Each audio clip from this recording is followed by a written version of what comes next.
Alhamdulillahi Rabbil Alamin.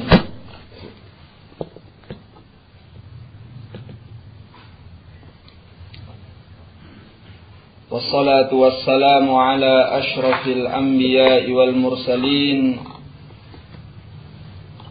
Nabiyyina Muhammadin wa ala alihi wa sahbihi wa man tabi'ahum bi ihsanin ila yaumiddin.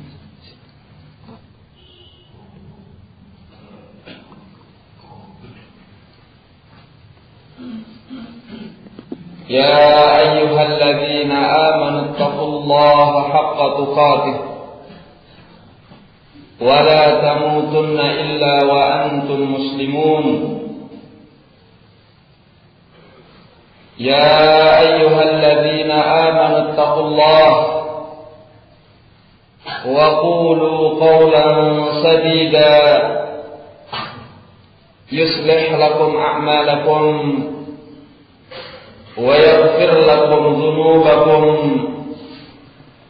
ومن يطع الله ورسوله فقد فاز فوزا عظيما. فإن أصدق الحديث كتاب الله وخير الهدي هدي محمد صلى الله عليه وعلى آله وسلم وشر الأمور محدثاتها فإن كل محدثة بدعة وكل بدعة ضلالة وكل ضلالة في النار.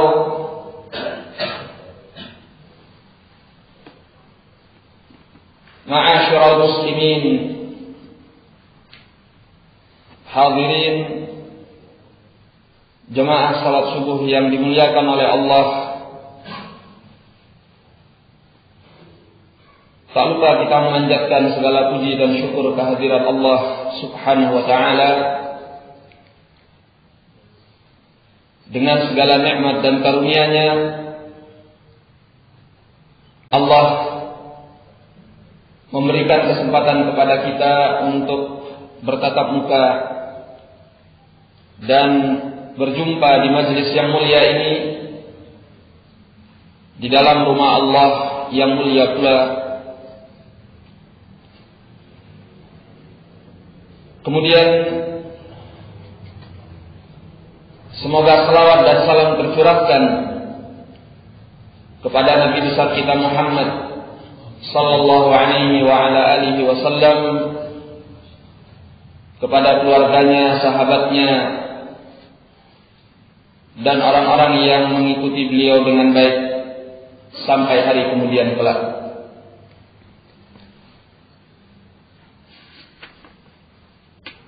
Ma'asyiral muslimin rahimani wa rahimakumullah. Di dalam surah At-Tahrim ayat yang ke-6, Allah Subhanahu wa taala berfirman, Ya ayyuhalladzina amanu qu anfusakum wa ahlikum nara وقودها الناس والحجارة عليها ملائكة غلاظ شداد لا يعصون الله ما أمرهم ويفعلون ما يؤمرون. Wahai orang-orang yang beriman, jagalah diri-diri kalian dan keluarga-keluarga kalian daripada api neraka yang bahan bakarnya adalah bebatuan dan manusia. Padanya terdapat malaikat-malaikat yang kasar, keras. Mereka tidak pernah bermaksiat kepada Allah dan mereka memperbuat apa yang diperintahkan kepada mereka. Ayat yang mulia ini adalah perintah dari Allah Subhanahu wa taala untuk kita menjaga diri kita dan keluarga kita daripada api neraka. Dan ini adalah tanggung jawab kita. Tentunya tidak ada di antara kita yang menginginkan menjadi bahan bakar api neraka. Yang dinyatakan oleh Allah di dalam ayat ini, waquduhan nas wal hijar. Yang bahan bakarnya adalah manusia dan bebatuan. Maka kalau kita berbicara mengenai bagaimana kita membentuk kepribadian muslim atau menjadi seorang kepala keluarga yang baik, tanggung jawab kita adalah menjaga diri kita dan keluarga kita daripada api neraka. Dan jalan untuk menjadikan pribadi kita dan keluarga kita agar terhindar daripada api neraka, tentunya adalah dengan melaksanakan kitabullah, melaksanakan sunnah Rasulullah sallallahu alaihi wa ala alihi wasallam.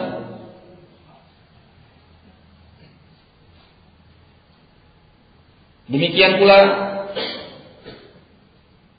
hendaknya kita sebagai seorang muslim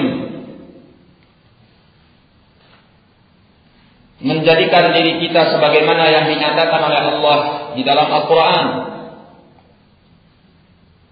Di dalam surah Al-An'am Allah berfirman, "Qul inna salati wa nusuki wa mahyaya wa mamati lillahi rabbil alamin la syarika lahu wa bidzalika umirtu wa ana awwalul muslimin." Katakanlah wahai Nabi, wahai Rasul, Allah mengajari di dalam ayat ini bagaimana menjadi seorang muslim yang baik. Apakah sebagai seorang kepala negara, atau sebagai seorang gubernur, atau sebagai seorang bupati, atau sebagai seorang camat, atau sebagai seorang kepala desa, atau sebagai seorang kepala keluarga, yakni sebagai suami, atau sebagai istri, atau sebagai anak, atau siapapun kita. Allah ajari di dalam ayat yang mulia ini. Apa yang Allah ajarkan? Inna salati wa nusuki wa mahyaya lillahi rabbil alamin. Wa mahyaya wa mamati lillahi rabbil alamin. Sesungguhnya salatku, segala ibadahku, hidupku dan matiku adalah milik Allah, Rabb semesta alam.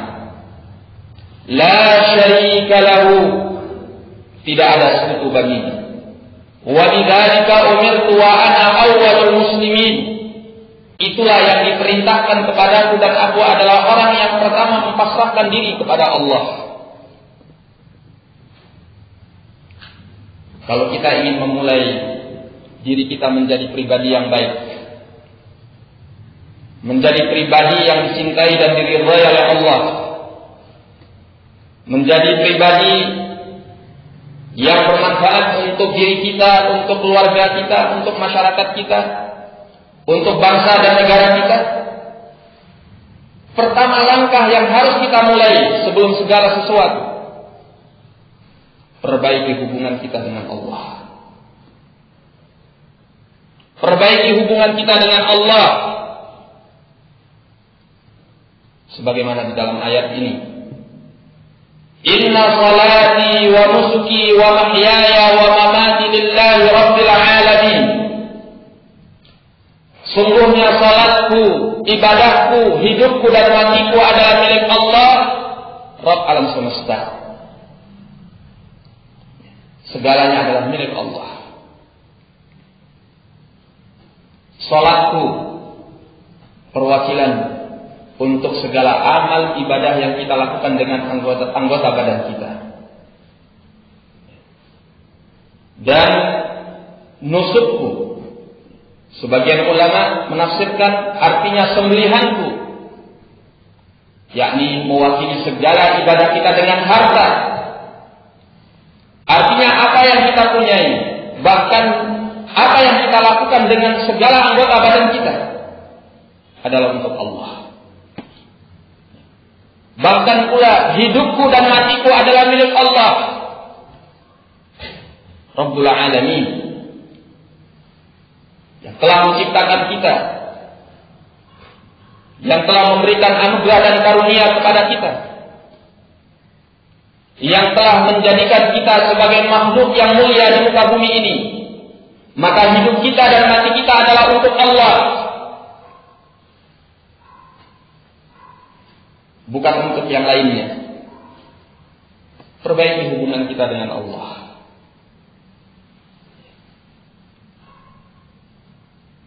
Apabila kita telah memperbaiki hubungan kita dengan Allah, bagaimana kita menundukkan diri kepada Allah, mempasrahkan diri kepada Allah, menggantungkan hidup dan mati kepada Allah,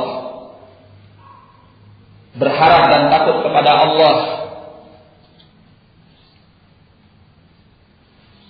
maka kalau kita telah benar-benar menjadikan diri kita untuk Allah, dengan Allah, dan menuju kepada Allah, maka setelah itu barulah kita berbicara tentang bagaimana kita bermuamalah dengan manusia, dengan keluarga kita, orang yang paling terdekat dengan kita, dengan istri, dengan anak, kemudian dengan tetangga, dengan masyarakat, atau lebih luas lagi dengan orang-orang yang ada di negeri kita. Sehingga kita menjadi seorang muslim yang benar-benar sebagaimana yang diinginkan oleh Allah Jalla wa'ala. Sekarang ini, barakallahu fikum, banyak orang yang memperhatikan bagaimana dia harus menjadi manusia yang bermanfaat dan berguna bagi keluarganya, bagi masyarakatnya, bagi bangsa dan negaranya. Tetapi dia tidak berpikir bagaimana dia harus menjadi manusia yang baik untuk Rabb-Nya. Dia tidak menjaga hubungannya dengan Allah. Sehingga kita dapatkan mereka tidak mampu menunaikan apa yang mereka harapkan dengan baik. Mereka tidak mampu untuk menjadi manusia yang seutuhnya sebagaimana yang diharapkan oleh Allah. Karena apa yang mereka lakukan itu tidak berdasarkan kepada hubungan yang baik dengan Allah Azza wa Jalla. Maka sebelum kita berakhlak kepada manusia, maka perbaikilah akhlak kita kepada Allah. Allah itu lebih pantas untuk kita berakhlak yang baik, berbudi pekerti yang baik kepadanya, sebelum kita berakhlak yang baik dan berbudi pekerti yang baik kepada makhluk.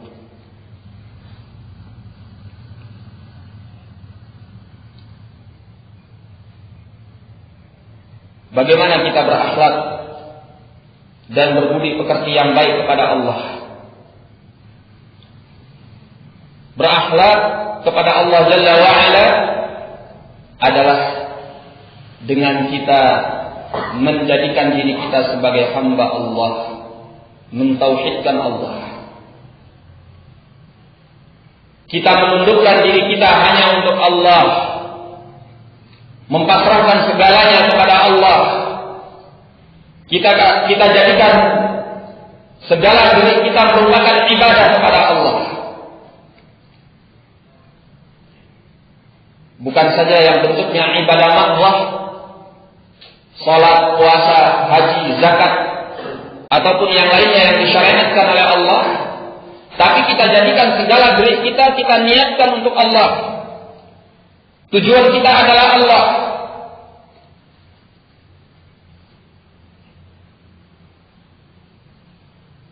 sehingga segala sesuatunya kita niatkan sebagai ibadah untuk Allah. Maka dari kepribadian yang seperti ini, apabila seorang berakhlak, punya rasa takut, punya rasa cinta yang besar kepada Allah Jalla wa'ala, ini akan sangat mudah untuk memotivasi dan memberikan semangat sehingga dia berakhlak dan berbudi pekerti yang baik kepada makhluk. Orang yang baik hubungannya dengan Allah akan baik hubungannya dengan makhluk. Itu pasti. Bagaimana tidak? Ketika dia akan berucap, dia ingat dengan Allah, sehingga dia tidak berani untuk dusta. Ketika dia akan berbuat, dia ingat kepada Allah, sehingga dia tidak akan berani untuk berbuat sesuatu yang akan mendatangkan murka Allah. Kalau hubungannya baik dengan Allah, pastilah hubungannya akan baik dengan makhluk. Namun sebaliknya, apabila seorang punya hubungan yang tidak baik dengan Allah, maka demikian pula hubungannya kepada makhluk.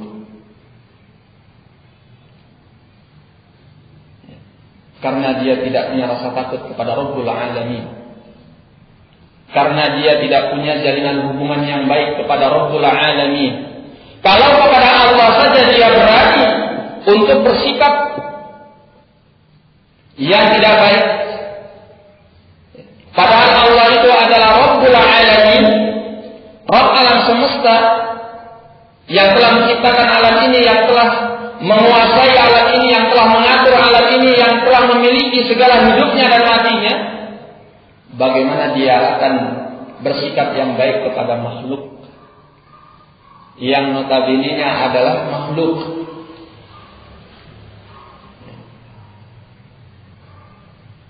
Maka hubungan yang tidak baik kepada Allah itu akan menjadikan seseorang sebagai pribadi yang tidak baik.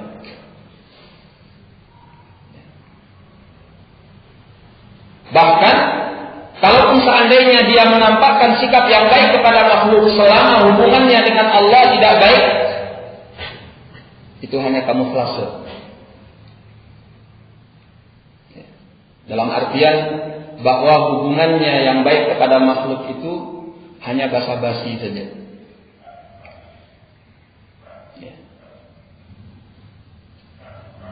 Dan suatu saat akan terjadi di mana dia akan menunjukkan asli daripada wujudnya, bentuk yang sesungguhnya dari kepribadiannya,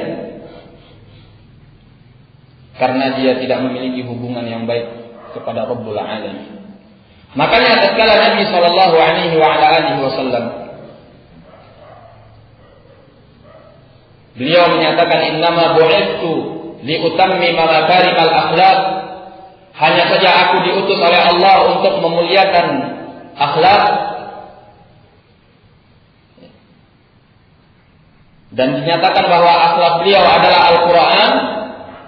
Maka akhlak Al-Quran yang paling agung, yang paling besar, yang paling prinsip diajarkan oleh Allah kepada beliau, bagaimana beliau mentauhidkan Allah.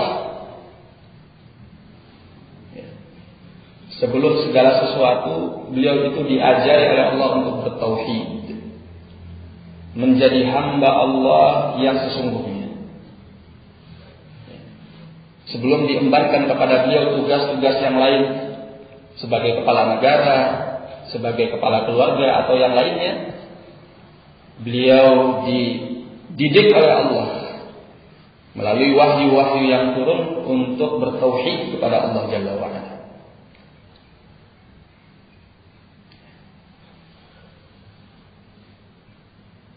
Dan Al-Quran itu isinya adalah tauhid, tentang anjuran untuk bertauhid, tentang larangan daripada perbuatan syirik,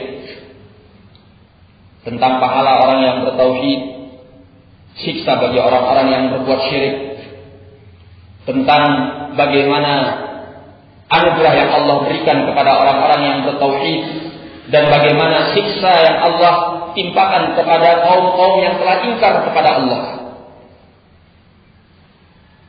Jadi kalau kita ingin memperbaiki diri kita sebagai kepala keluarga atau bahkan lebih daripada itu, memikul tanggung jawab di pundak kita, maka perbaikilah hubungan kita dengan Allah. Jadilah hamba Allah yang baik. Maka dengan itu insyaallah Allah Subhanahu wa taala akan menjadikan kita sebagai manusia yang bertanggung jawab kepada kewajiban apapun yang Allah pikulkan kepada kita. Ikhwan fi din, ma'asyiral muslimin, rahimani wa rahimakumullah. Terkait dengan masalah sebagai seorang kepala keluarga yang baik atau yang disebut dengan suami yang saleh, Allah Subhanahu wa taala telah menyatakan di dalam Al-Qur'an, di dalam surah An-Nisa ayat yang ke-19, wa'ashiruhunna bil ma'ruf, wa'ashiruhunna bil ma'ruf, dan pergaulilah istri-istri kalian dengan cara yang baik. Al-mu'asyarah bil ma'ruf, bergaul dengan cara yang baik. Ini perintah Allah kepada kita, wahai para suami.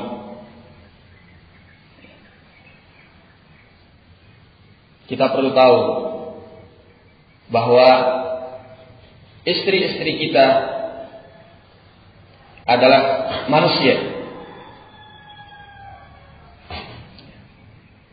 Artinya bahwa mereka juga punya banyak kekurangan dan kelemahan.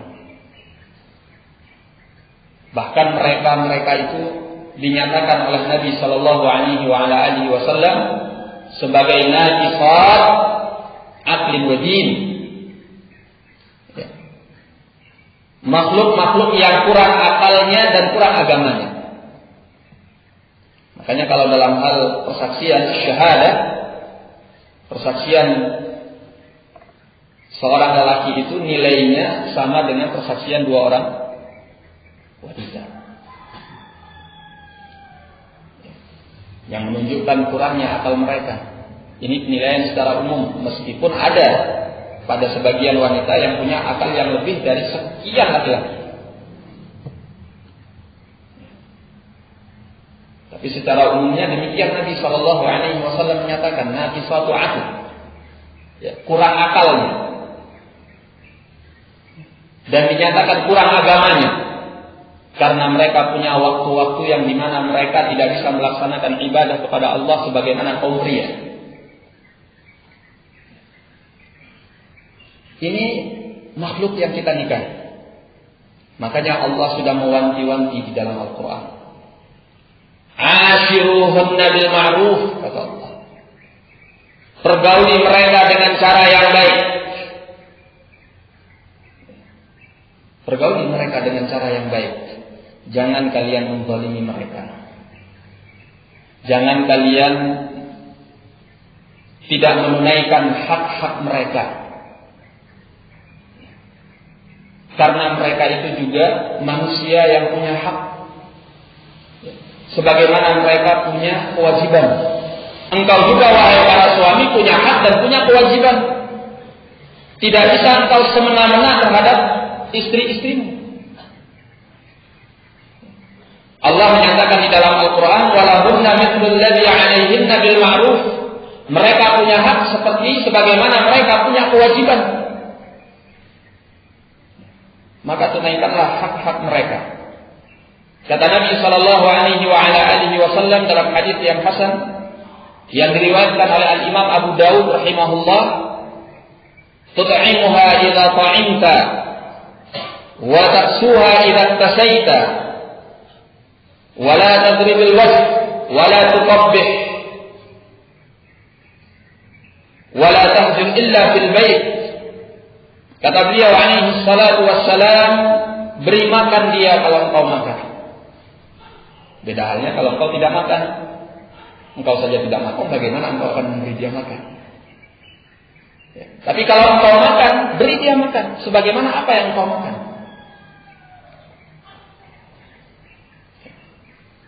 Wa taksuha idza tasaita, beri dia pakaian kalau engkau berpakaian. Beri haknya. Haknya untuk dia diberi makan, untuk dia diberi pakaian, untuk dia diberi tempat tinggal. Ya. Kemudian kata Nabi SAW, wala tadribil wajh, jangan engkau memukul wajahnya. Ya. Marah boleh marah. Kalau memang dia melakukan kesalahan, kita boleh marah. Bahkan sampai tingkat memukul boleh. Kalau memang itu bermanfaat untuknya dan mendidiknya, tapi dilarang oleh Nabi SAW untuk memukul wajah. Jangan menampar wajah. Wala tuqabbih, dan jangan engkau mendoakan kejelekan kepadanya. Misalnya kita menyatakan qabbahatillah, semoga Allah menjelekkan engkau. Mungkin kalau bahasa kita gampangnya, mampus lu, atau hal-hal yang senada. Jangan. Kemudian kata Nabi SAW, wala tahjur illa fil bait, dan jangan engkau ketika memboikotnya kecuali di dalam rumah. Kalau lagi ngambek sama istri, jangan bermalam di luar rumah. Apalagi mencari pelarian, jangan. Ya. Kalau ngambek, kalau marah, ya, memboikot istri, kata Nabi tetap di dalam rumah. Hanya pisah ranjang saja. Ini hal-hal yang dimana Nabi SAW mengajari kita untuk bersikap yang baik kepada istri, menjadi kepala keluarga yang baik terhadap pasangannya. Dan saya ulangi kembali bahwa ini semua tidak mudah untuk kita lakukan kalau kita tidak punya hubungan yang baik kepada Allah. Karena kalau kita tidak punya hubungan yang baik kepada Allah, rasa tanggung jawab kita kepada orang-orang yang berada di bawah naungan kita itu kurang. Karena kita tidak punya rasa takut kepada Allah, tidak ada taqwa Allah. Sehingga kita dengan mudahnya, dengan gampangnya berbuat seenaknya. Apa yang menurut kita enak itu yang kita lakukan kepada orang-orang yang berada di bawah tanggung jawab kita, karena kita tidak punya taqwa Allah. Tapi kalau kita punya taqwa Allah, apa yang dinyatakan oleh Nabi SAW ini akan kita lakukan dengan baik. Karena kita tahu di atas sana ada yang melihat kita, ada yang mendengar kita, ada yang akan membuat perhitungan kepada kita terhadap segala apa yang kita perbuat, yaitu Allah Tabaraka wa Ta'ala.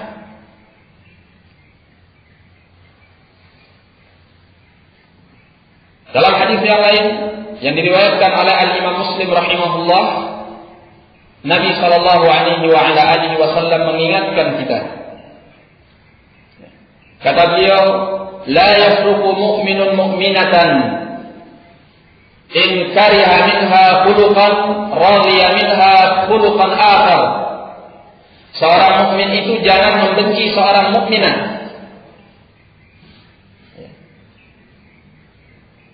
Seorang suami jangan membenci istrinya. Kenapa? Kata beliau alaihi salatu wassalam, in kariha minha khuluqan, kalau dia tidak suka terhadap istrinya itu sebuah akhlak, sebuah perangai, sebuah perilaku, radiya minha khuluqan akhar, dia niscaya ridha dengan akhlak, perilaku dan perangainya yang lain. Ya sebagaimana manusia, ada kelebihannya dan ada kekurangannya. Sehingga kalau kita lagi tidak suka kepadanya atau lagi marah kepadanya, jangan hanya mengingat kekurangannya saja. Kalau lagi marah, wah, kita keluarkan daftar kekurangan. 1, 2, 3, 4, 5, 6, habis istrinya. Kamu begini, kamu begini, kamu begini. Enggak. Jangan. Ya ingat-ingatlah. Ya, kalau kita lagi tidak suka kepadanya atau marah kepadanya, jangan melampaui batas. Ingatlah masa-masa yang indah. Dulu kenapa menikahinya? Ya. Apa kelebihan yang ada pada dia sehingga membuatmu tertarik kepadanya? Apa saja yang telah dia korbankan untukmu? Ini yang diingatkan oleh Nabi Shallallahu Alaihi Wasallam supaya apa? Supaya kita tidak melakukan kezaliman, supaya kita tidak melakukan perbuatan jur, perbuatan yang melampaui batas sebagai kepala keluarga. Nah, khawatirin rahimani wa rahimakumullah. Dan yang paling terpenting, kalau kita berbicara sebagai seorang suami yang baik, adalah kita hendaknya mengajari istri-istri kita tentang agama Allah Tabaraka wa Ta'ala. Ini adalah tanggung jawab kita. Selamatkan mereka daripada api neraka. Karena apabila kita tidak mengajari mereka akan agama Allah, kita akan membiarkan mereka masuk ke dalam api neraka. Karena mereka ini sebagaimana yang tadi telah kita singgung, naqisatu aqlin wa din. Makhluk yang kurang akalnya, kurang agamanya. Tatkala kita tidak mengajari mereka akan agama Allah, kita sendiri pun akan kesulitan untuk mengarahkan mereka. Dan mereka pun jangan kita harapkan bisa memenuhi hak-hak kita dengan baik. Makanya sering kita melihat istri-istri yang durhaka kepada suaminya, bahkan berani kepada suaminya, bahkan menginjak-injak kehormatan suaminya karena istrinya tidak pernah diajari agama. Istrinya nggak sholat dibiarin saja,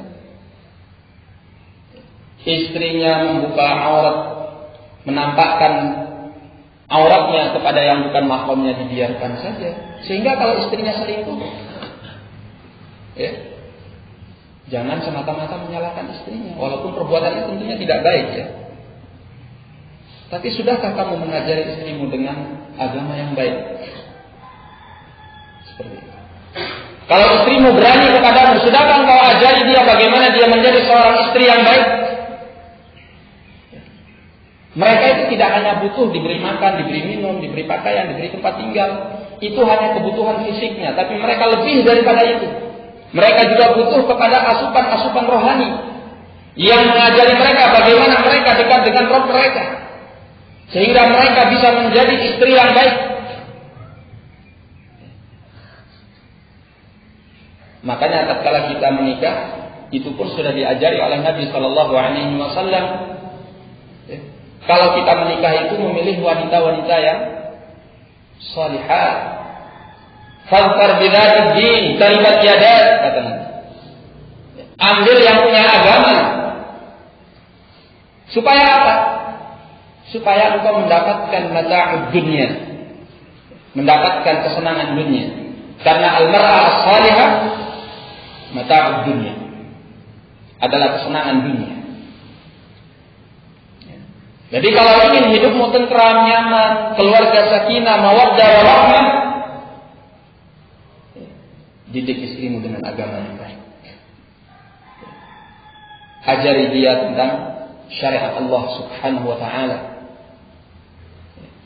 sehingga dia akan menjadi istri-istri yang baik untukmu.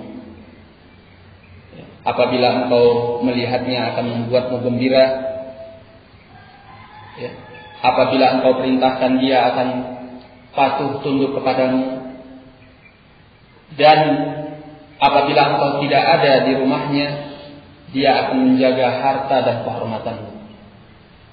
wanita yang baik. Ya. Betapa banyak suami-suami yang dijerumuskan, ya, kita katakan dijerumuskan oleh istrinya ke dalam perbuatan-perbuatan maksiat. Justru istrinya yang menggiringnya ke dalam api neraka, tatkala istrinya adalah istri yang tidak kenal akan agama Allah Tabaraka wa Ta'ala. Orang siap melakukan apa saja tatkala itu adalah tuntutan istrinya, karena dia sangat sayang dan cinta kepada istrinya, walaupun itu adalah perbuatan-perbuatan yang haram. Maka sangat penting memberikan mereka pendidikan agama, dan itu akan ditanya oleh Allah. Ya. Apakah kita sudah mengajari mereka agama Allah? Apakah kita sudah menyelamatkan mereka dari api neraka Allah? Itu tanggung jawab kita yang akan dipertanggungjawabkan di hadapan Allah Tabaraka wa Ta'ala. Makanya Nabi sallallahu alaihi wasallam menyatakan dalam hadis yang muttafaqun alaih, kullukum ra'in wa kullukum mas'ulun 'an ra'iyatihi. Setiap kalian itu adalah pemimpin, dan setiap kalian akan ditanya tentang apa yang telah dia pimpin, termasuk kepemimpinan kita kepada keluarga kita.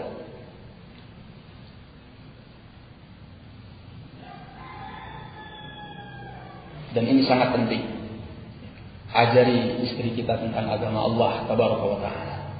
Ajak dia untuk bersama-sama dengan kita bisa melaksanakan ibadah kepada Allah, bisa taat sama Allah. Ya. Maka kalau ada pendidikan yang baik kepada istri, ya, ini juga akan membantu kita menjadi suami yang baik. Kita ini kan manusia, ya, punya kelemahan, punya kekurangan, kadang kita lupa, ya, tidak ingat. Maka kalau kita punya istri yang baik, istri yang mengerti tentang agama Allah, istri yang punya takwa kepada Allah, dia yang akan mengingatkan kita kalau kita lupa. Dia yang akan menguatkan kita kalau kita lemah. Ya. Dia yang akan mendukung kita tatkala kita patah semangat.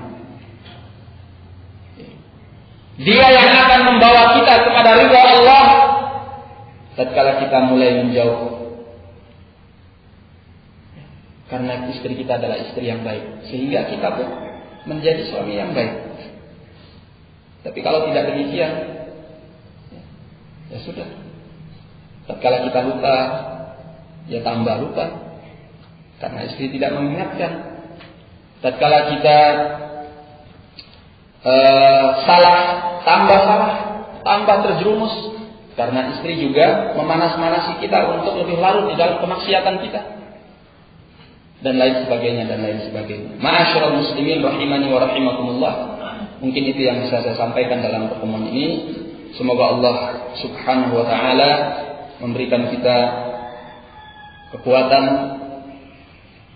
dan memberikan kita kedekatan kepada Allah. Semoga Allah Jalla wa Ala menjadikan kita sebagai suami-suami yang baik, sebagaimana kita berharap kepada Allah Jalla wa Ala.